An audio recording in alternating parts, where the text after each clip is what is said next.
నమస్తే ఫ్రెండ్స్, నేను మీ Sravani Harsha. Welcome back to our channel. ఇవాళ మన కథ అవమానం. కథని చివరి వరకు వినండి, నచ్చితే లైక్ చేయండి. ఈ కథ పైన మీ విలువైన స్పందనని కామెంట్ రూపంలో మాకు తెలియజేయండి. కొత్త వారు ఎవరైనా చూస్తున్నట్లయితే మన ఛానల్ని సబ్స్క్రైబ్ చేసుకోండి. మళ్ళీ నువ్వు నా ముందుకు ఎందుకు వస్తున్నావు? నా జీవితంలోకి శని దేవతలా దాపురించావు. నీ మొహం చూస్తే ఆ రోజు నాశనం అయిపోతుంది అంటూ కాఫీ ఇవ్వడానికి తన గదిలోకి వచ్చిన శ్రేష్టని శ్రీకాంత్ గట్టిగా నెట్టడంతో కాఫీ కప్పు నేల మీద పడి పగిలిపోయింది. శ్రేష్ఠ మీద అరుస్తున్న కొడుకు గొంతు విని దేవకి గారు తన గదిలో నుంచి బయటకొచ్చారు. అక్కడ శ్రీకాంత్ సోఫాలో హాయిగా టీవీ చూస్తున్నాడు. అప్పుడు దేవకి గారు, ఏంటి శ్రీకాంత్, శ్రేష్ఠ మీద ఎందుకు అరుస్తున్నావు? తను నీ భార్య, నువ్వు తనతో ఎందుకలా కోపంగా మాట్లాడుతున్నావు అనగానే, ఈ పనికిరాని మొహంది నా భార్య. నేను తనని ఎప్పుడూ నా భార్యగా అంగీకరించలేదు, ఎప్పటికీ అంగీకరించను కూడా. ఆ శ్రేష్ఠ ఎంత నల్లగా ఉందో చూడు. ఎవరైనా తనని భార్యను చేసుకోవడానికి ఒప్పుకుంటారా? నువ్వు ఆ అనామకురాల్ని తీసుకొచ్చి నా మెడకు కట్టావు అంటున్న శ్రీకాంత్ నోటి నుంచి ఇదంతా వింటున్న దేవకి గారు కోపంతో శ్రీకాంత్ చెంప మీద గట్టిగా కొట్టారు. శ్రీకాంత్కి వెంటనే చాలా కోపం వచ్చింది. అమ్మా, ఈ పనికిరాని చదువు సంధ్య లేని అనాగరికురాలి కోసం మీరు నన్ను కొడుతున్నారా? ఆ శ్రేష్ఠ అంటే నాకు అస్సలు ఇష్టం లేదు. నేను తన్ని భార్యగా ఎప్పటికీ ఒప్పుకోలేను. నేను నా ఆఫీస్లో పనిచేసే ఒక అమ్మాయిని ప్రేమిస్తున్నాను, తననే పెళ్లి చేసుకోవాలని అనుకుంటున్నాను అంటూ తమకు జరిగిన ఆ పెళ్లిని అస్సలు యాక్సెప్ట్ చేయనని శ్రీకాంత్ తల్లితో చెప్పాడు. మీరు మీ కోడల్ని ఇష్టపడి తీసుకొచ్చి నాకు పెళ్లి చేసినందుకు తనని ఈ ఇంట్లో ఒక మూలన పడి ఉండమనండి. అంతే తప్ప నా భార్య హోదా వెలగబెట్టాలని చూస్తే నేను అస్సలు ఊరుకోను. ఆ అమ్మాయిని తన లిమిట్స్లో తనను ఉండమనండి అనగానే మరోసారి శ్రీకాంత్ చెంప చెల్లుమనిపించారు దేవకి గారు. పక్కనే నిలబడి ఉన్న శ్రేష్ఠ అత్తగారిని ఆపడానికి ప్రయత్నిస్తూనే ఉంది. కానీ దేవకి గారు మరొకసారి కొడుకుని తన ఆధీనంలోకి తీసుకున్నారు. అత్తయ్య గారు, దయచేసి మీరు కోపం తెచ్చుకోకండి. ఆయన కోపంలో ఏదేదో మాట్లాడుతున్నారు, మీరు ఆ మాటలేం పట్టించుకోకండి అంది శ్రేష్ఠ. అయినా దేవకి గారు కోపంగా, ఎవరిని పట్టుకుని నువ్వు నిరక్షరాసురాలంటున్నావు? పనికి రాని చదువు సంధ్యాలేని అనాగరికురాలు అని శ్రేష్ఠ గురించి ఎలా మాట్లాడతావు? శ్రేష్ఠ మరికొద్ది రోజుల్లో డాక్టర్ కాబోతుంది. తను నీకంటే గొప్పది, పెద్ద చదువులు చదువుకుంది అన్నారు దేవకి గారు. ఆ మాటలకు శ్రీకాంత్, అమ్మా, నేను అసలు నీకేమీ చెప్పలేను. ఈ మాన్స్టర్లా ఉన్న అమ్మాయిని తీసుకొచ్చి నా తలపైకి ఎక్కించావు. నా ఫ్రెండ్స్ ఎవ్వరికైనా తిను నా భార్య అని తెలిస్తే వాళ్ళు నన్ను ఎగతాళి చేస్తారు అంటూ మాట్లాడుతున్న శ్రీకాంత్ మాటలకు శ్రేష్ఠకి కోపం వచ్చింది. బాధగా అత్తగారి వైపు చూస్తూ తన గదిలోకి వెళ్ళిపోయింది. శ్రీకాంత్ కూడా తల్లి వైపు కోపంగా చూస్తూ తన గదిలోకి వెళ్ళి తలుపు దడేల్మని వేశాడు. పెళ్లి జరిగి 2 నెలలు కూడా కావడం లేదు. శ్రేష్ఠ ఆ ఇంట్లో కోడలుగా అడుగుపెట్టిన దగ్గర నుంచి దాదాపు రోజు ఇది జరిగే సీనే. వెంటనే దేవకి గారు కోడలి గదిలోకి వెళ్ళి, అమ్మా శ్రేష్ఠ, దయచేసి నన్ను క్షమించు, ఇదంతా నా వల్లే జరుగుతుంది అంటూ కోడలికి క్షమాపణలు చెప్పారు. లేదత్తయ్య గారు, అంతా బాగానే ఉంది, ఏం పర్వాలేదు, నేనేం బాధపడలేదు అంటూ తన కన్నీళ్లను దాచుకుంటూ ఒక చిన్న చిరునవ్వు నవ్వింది శ్రేష్ఠ. శ్రేష్ఠ చాలా మంచి మనసున్న అమ్మాయి, ప్రతి పరిస్థితిని అర్థం చేసుకుని మసులుకోగలిగే తెలివిగల అమ్మాయి. ఆ ఇంట్లో భర్త నిరాదరణకు గురి అవుతున్నా మౌనంగా సహనంగా అన్నీ భరిస్తుంది. కానీ సాయంత్రం అవుతుందంటే దేవకి గారికి చాలా భయంగా ఉంది. ఆ ఇంట్లో శ్రేష్ఠ అంటే నచ్చని వారు ఇంకొకరున్నారు. అతను మరెవరో కాదు, శ్రీకాంత్ వాళ్ళ అన్నయ్య రవి. సాయంత్రం 7 గంటలయ్యింది. రవి వచ్చే సమయం అవుతుంది. రవి ఇంటికొచ్చి డ్రాయింగ్ రూమ్లో కూర్చొని తన తల్లిని పిలిచాడు. అప్పుడు దేవకి గారు కొడుకుకి టీ ఇచ్చి రమ్మని శ్రేష్ఠతో చెప్పారు. అప్పుడు శ్రేష్ఠ, మామయ్య గారు, ఆయన బావగారు అక్కడ కూర్చునున్నారు, నేను వెళితే బాగుండదు, మీరే వెళ్ళండి అని అత్తగారితో అంది. అలాంటి మాటలు విన్న దేవకి గారు నవ్వుతూ టీ తీసుకెళ్లారు. శ్రేష్ఠ టీ తీసుకువెళ్ళకపోవడానికి కారణం వేరే ఉంది. ఎందుకంటే తను రవికి భయపడుతుంది. దేవకి గారు టీ తీసుకువెళ్ళినప్పుడు రవి, అమ్మా, నేను స్నానం చేశాక టీ తాగుతాను, కాసేపు ఆగి టీ నా రూమ్లోకి పంపించు అంటూ ఆర్డర్ వేసి అక్కడి నుంచి వెళ్ళిపోయాడు. ఇప్పుడు శ్రేష్టకి గదిలోకి టీ తీసుకువెళ్లాలంటే భయంతో గుండె దడదడలాడుతుంది. ఈ రోజు ఏం జరుగుతుందో తెలియదు. కాసేపటి తర్వాత శ్రేష్ట ట్రేలో స్నాక్స్ టీ సర్దుకొని రూమ్ వైపు వెళ్ళింది.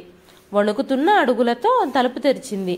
బెడ్కి ఒక వైపు ఉన్న సోఫాలో కూర్చుని ఉన్న రవిని చూసి టీ అతని ముందు టేబుల్ మీద పెట్టి వెనుదిరిగి వచ్చేస్తూ ఉండగా ఆగండి అన్న పిలుపు విని శ్రేష్ట వణికిపోయింది.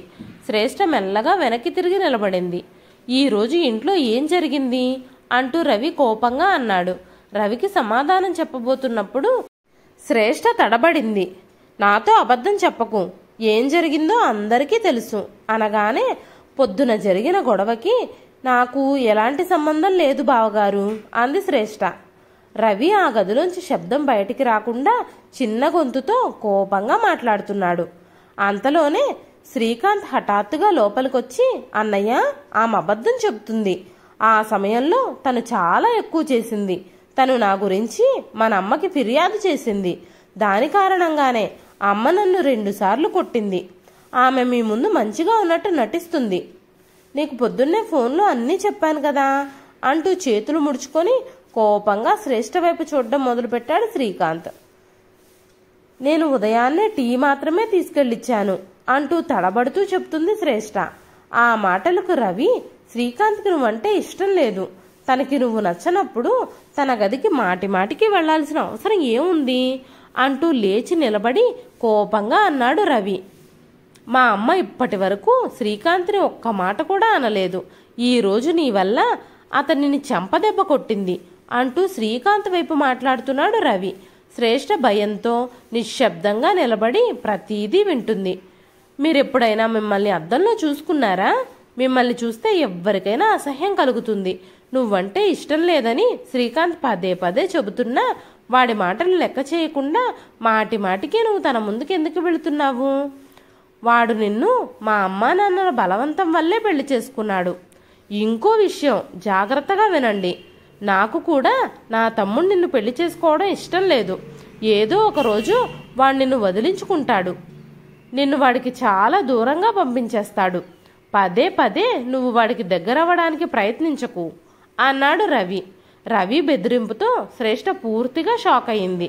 పెళ్ళైన 2 నెలలకే ఇలాంటి మాటలు ఎవరు సహించగలరు? కన్నీళ్లు పెట్టుకుంటూ శ్రేష్ట ఆ గదిలో నుంచి వెనుదిరిగింది. వెనుక నుంచి ఇంకో విషయం, ఈ విషయాలన్నీ మా అమ్మతో చెప్తే నీకు అస్సలు మర్యాద దక్కదు. ఇప్పుడిక నువ్వు వెళ్ళి మా కోసం పకోడీలు చేసి తీసుకురా అన్నాడు రవి. ఆ మాటలు విన్న శ్రేష్ట మెల్లగా వంటగదిలోకి వెళ్ళిపోయింది. రవి ప్రవర్తన చూసి శ్రేష్ట గుండెలవిసేలా ఏడ్చింది. థ్యాంక్ యూ బ్రదర్ అంటూ శ్రీకాంత్ రవిని కౌగిలించుకున్నాడు. ఆ సంఘటనని శ్రేష్ట కూడా చూసింది. ఇప్పుడు తనకి ఏదో పరాయి వాళ్ళింట్లో ఉంటున్నట్టు అనిపించింది. ఆమె ఆ ఇంటిని తన ఇల్లులా భావించి ఏదో ఒక రోజు తను శ్రీకాంత్ హృదయంలో కూడా చోటు సంపాదించుకోవాలని ఆశపడుతుంది. కానీ అది జరగని పని అని మెల్లమెల్లగా శ్రేష్టకు అర్థమవుతుంది. అయినా తను ఏం చేయగలదు? అందుకే తన ఆశ మెల్లమెల్లగా సన్నగిల్లుతుంది. ఈరోజు తనకి చాలా బాధగా అనిపించింది. శ్రేష్ట బరువెక్కిన హృదయంతో వంటగదిలోకి తిరిగి వచ్చి పకోడీలు తయారు చేసేందుకు సిద్ధమైంది. అరే శ్రేష్ట, ఏం చేస్తున్నావు? నీ కళ్ళల్లోంచి నీళ్లెందుకు వస్తున్నాయి అని అడిగారు దేవకి గారు. అదేం లేదత్తయ్య గారు, ఉల్లిపాయలు కట్ చేస్తున్నాను. ఆయనకి బావగారికి ఆకలిగా ఉందంట, పకోడీలు చేసి తీసుకురమ్మన్నారు అంటూ తన బాధని కన్నీళ్లని దాచుకుంటూ చిరునవ్వుతో అత్తగారికి సమాధానం చెబుతుంది. తన రిలేషన్షిప్ గురించి ఇంతవరకు ఎవ్వరికీ చెప్పలేదు.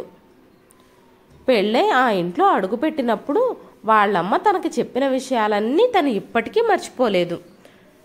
నీకు నీ భర్తకి ఏదైనా గొడవ వచ్చినా గదిలో 4 గోడల మధ్య సరిచేసుకోవాలి తప్ప నలుగురిలోకి మీ కాపురాన్ని తీసుకురాకూడదు అని తల్లి చెప్పిన మాటలు ఎప్పుడూ గుర్తుంచుకునే ఉంటుంది శ్రేష్ట.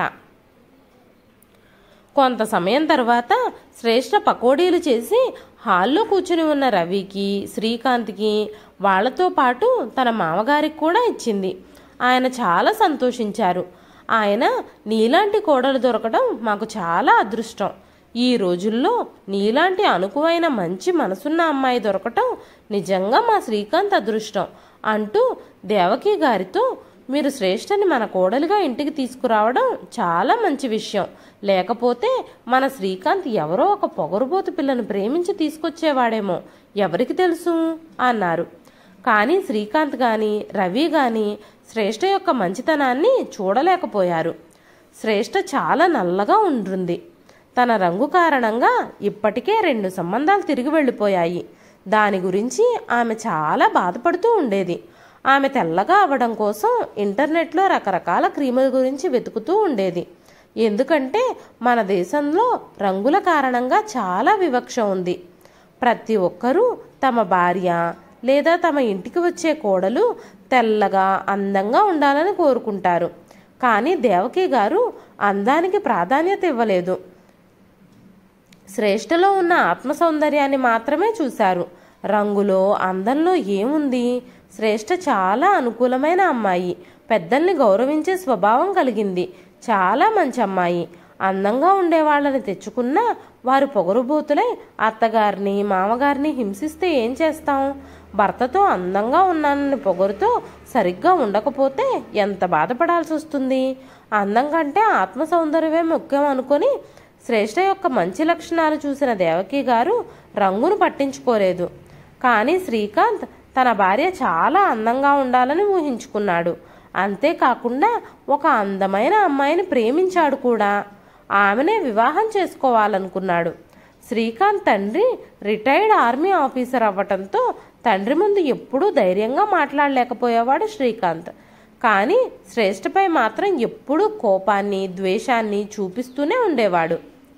అది రోజు రోజుకు పెరుగుతూనే వస్తుంది. అయితే శ్రేష్ఠకి ఎంత ఓపిక ఉందో ఎవ్వరూ చెప్పలేరు.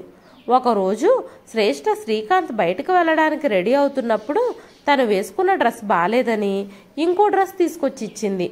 అప్పుడు శ్రీకాంత్ శ్రేష్ఠ మీద విరుచుకుపడ్డాడు. నీకు డ్రెస్ సెలక్షన్ గురించి కూడా తెలుసా? నీలాంటి ఒక మూర్ఖురాలు నా జీవితంలో జోక్యం చేసుకునే ధైర్యం చెయ్యకూడదు. నేను ఏ డ్రెస్ వేసుకోవాలో నువ్వే సెలెక్ట్ చేయాలనుకుంటున్నావా? నా భార్యగా నీకెప్పుడూ నా జీవితంలో స్థానం ఇవ్వలేదు అంటూ బయటకు వెళ్ళిపోయాడు శ్రీకాంత్.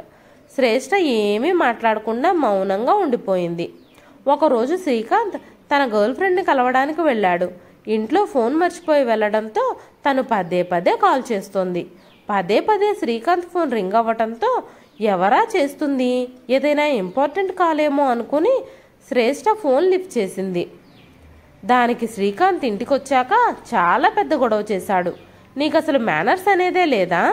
పక్కన వాళ్ళ మొబైల్ ముట్టుకోవడానికి, వాళ్ళ పర్సనల్ కాల్ అటెండ్ చేయడానికి నీలాంటి అనాగరికలకి ఇవన్నీ ఎలా తెలుస్తాయిలే అంటూ హేళనగా మాట్లాడాడు. నీ లిమిట్స్ ఏంటో నువ్వు తెలుసుకుంటే మంచిది, లేదంటే నేనేం చేస్తానో నాకే తెలీదు అని చెప్పాడు. శ్రేష్ఠ భయంతో ఏదో చెప్పడానికి ప్రయత్నిస్తూ ఉండగా శ్రీకాంత్ శ్రేష్ఠని చెంపపై కొట్టాడు. ఎన్నిసార్లు చెప్పాను నీ సొంత పని నువ్వు చూసుకోమని, కానీ నువ్వు ఈరోజు నా లవ్ మ్యాటర్లోనే తలదూర్చావు అంటూ శ్రీకాంత్ శ్రేష్ఠ చెయ్యి పట్టుకొని మెయిన్ గేట్ బయటకు తీసుకొచ్చి నిలబెట్టాడు. లోపలికి వస్తే కాళ్ళు విరక్కొడతాను, జాగ్రత్త, నీ దిక్కున్న చోటికి వెళ్ళు, తిరిగి మా ఇంట్లోకి మాత్రం రావద్దు అంటూ మొహం మీద తలుపేసేశాడు.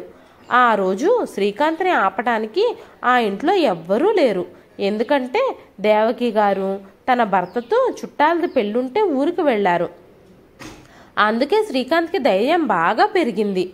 శ్రేష్ఠ బయటే నిలబడి ఏడుస్తూ ఉంది. ఇంత అవమానాన్ని ఆమె ఎలా సహించగలదు? ఆమె గుండె విపరీతంగా కొట్టుకుంటుంది. మెల్లగా లేచి నిలబడింది. అప్పుడు సమయం రాత్రి 11 గంటలు దాటింది. నిర్మానుష్యంగా ఉన్న రోడ్డులో ఒంటరిగా వెళ్ళడానికి భయమేస్తున్నా భయంగా అలాగే బయలుదేరింది. నడుస్తూ బస్టాప్కి చేరుకుని తన ఊరికి వెళ్ళడానికి బస్సు ఎక్కింది. ఆ టైంలో ఇంటికి వచ్చిన కూతుర్ని చూసి శ్రేష్ఠ తల్లిదండ్రులిద్దరూ చాలా భయపడిపోయారు. తెల్లవారుజాముకి ఇంటికి చేరుకున్న దేవకి గారు శ్రేష్ఠ నిద్రపోయి ఉంటుంది అని అనుకున్నారు. మరుసటి రోజు ఉదయం శ్రేష్ఠ ఇంట్లో కనిపించకపోతే దేవకి గారు కొడుకుని అడిగారు. అప్పుడు రవి, తమ్ముడు ఆ మానిస్టర్ని బయటికి గింటేశాడు మమ్మీ, అసలు ఆ అమ్మాయి తమ్ముడికి తగ్గది కాదు అన్నాడు. అప్పుడు శ్రీకాంత్, అవును మమ్మీ, నా స్నేహితుల ముందు ఆమెను నా భార్యగా పరిచయం చేయడం నాకు సిగ్గుగా అనిపిస్తుంది. ఇప్పటికే నాకు పెళ్ళయింది అన్న విషయం ఆఫీస్లో అందరి ముందు దాచిపెట్టాను. అంత నల్లగా ఉన్న ఈ అమ్మాయిని నా భార్య అని మా ఆఫీస్లో తెలిస్తే నా గౌరవం కొంచెం కూడా మిగిలుండదు. ఈ మాటలన్నీ వింటున్న దేవకి గారు ఏం మాట్లాడాలో అర్థం కాక మౌనంగా ఉండిపోయారు. శ్రీకాంత్, నువ్వు ఇలా చేయగలవని నేను ఎప్పటికీ నమ్మలేకపోతున్నాను అనగానే, అవునమ్మా, నువ్వు చూస్తున్నది వింటున్నది నిజమే. నువ్వు మళ్ళీ తనని మన ఇంటికి తీసుకురావడం గురించి నాతో మాట్లాడకపోతేనే మంచిది. ఎలాగూ ఇన్ని రోజుల తర్వాత నేను తన్ని వదిలించుకొని చాలా సంతోషంగా ఉన్నాను. ఇంకా నాకు ఎలాంటి అడ్డు లేదు. నేను ఎప్పటి నుంచే ప్రేమిస్తున్న రోజీని పెళ్లి చేసుకుంటాను అంటూ మాట్లాడుతున్న శ్రీకాంత్ని కోపంగా దేవకి గారు లాగి పెట్టి కొట్టారు.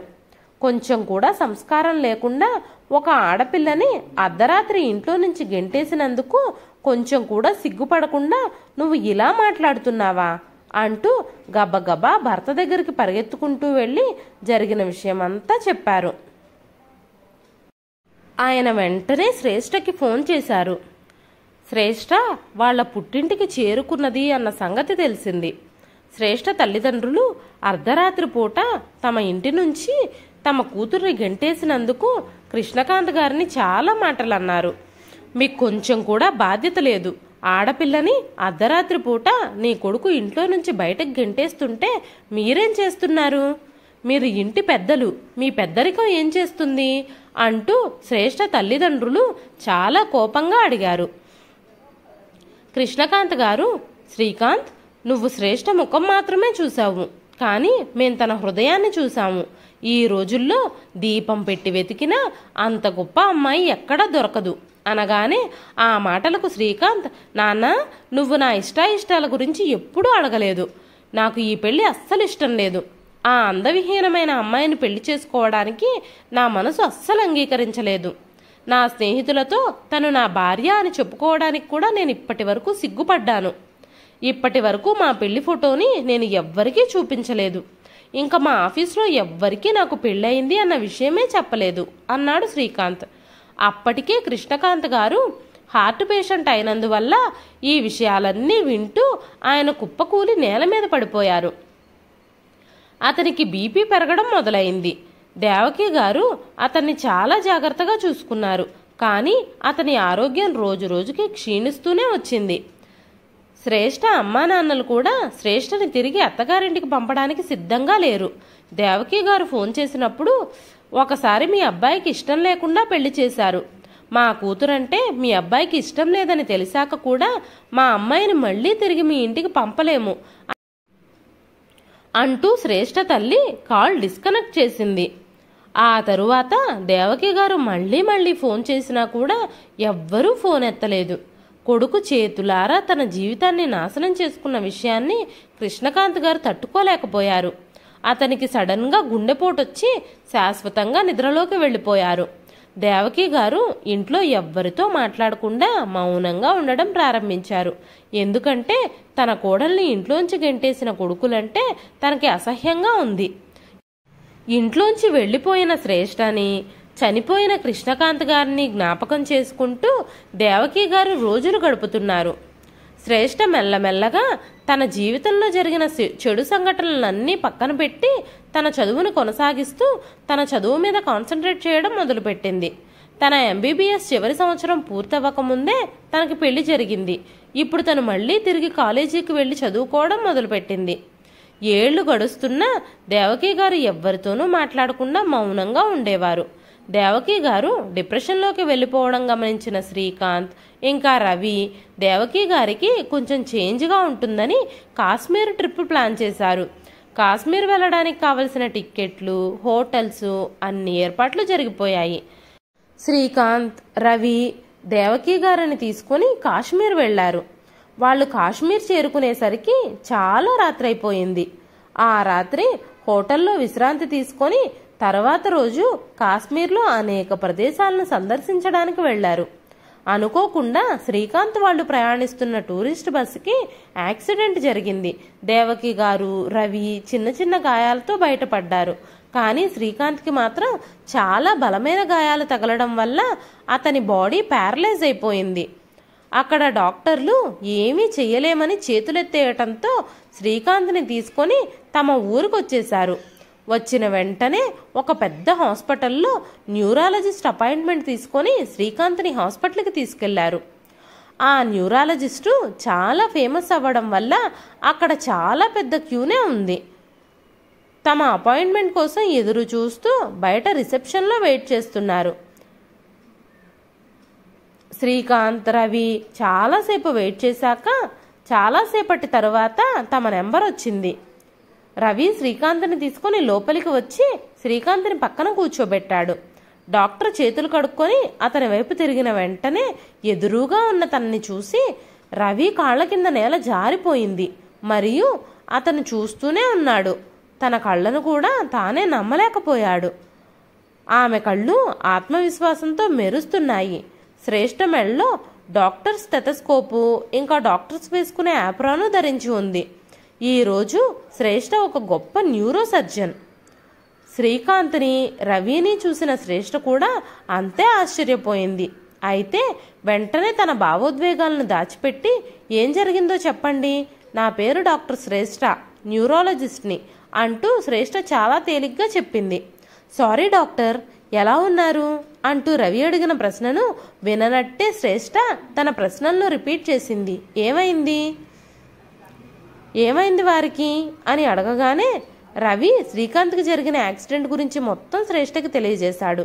కొద్ది క్షణాల్లోనే శ్రేష్ఠ శ్రీకాంత్కి ట్రీట్మెంట్ స్టార్ట్ చేయడం ప్రారంభించింది. అన్ని టెస్టులు, స్కాన్లు రాసింది. రిపోర్ట్స్ అన్నీ పరిశీలించిన తర్వాత కాళ్ళల్లో నరాలన్నీ ప్రెషర్ పడ్డం వల్ల నలిగిపోయాయని, హాస్పిటల్లో అడ్మిట్ అవ్వమని చెప్పి శ్రీకాంత్కి ట్రీట్మెంట్ స్టార్ట్ చేసింది. మందులు కూడా రాసిచ్చింది.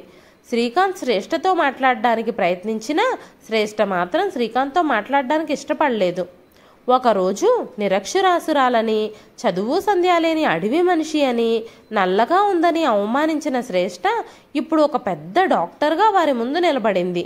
అప్పుడు శ్రీకాంత్ మెల్లగా తన మనసులో అనుకున్నాడు, ఒకవేళ మా అమ్మతో అయితే శ్రేష్ఠ మాట్లాడుతుందేమో అనుకుంటూ డాక్టర్తో, డాక్టర్ ఒకసారి మీరు మా అమ్మని కలవగలరా?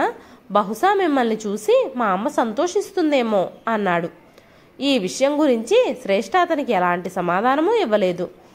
అంతేకాకుండా శ్రేష్ఠ దేవకి గారిని కలవడానికి కూడా వెళ్ళలేదు. 15 రోజులు హాస్పిటల్లో ట్రీట్మెంట్ జరిగిన తర్వాత శ్రీకాంత్ మెల్లమెల్లగా కోలుకున్నాడు. శ్రీకాంత్ని ఆ రోజు డిశ్చార్జ్ చేశారు.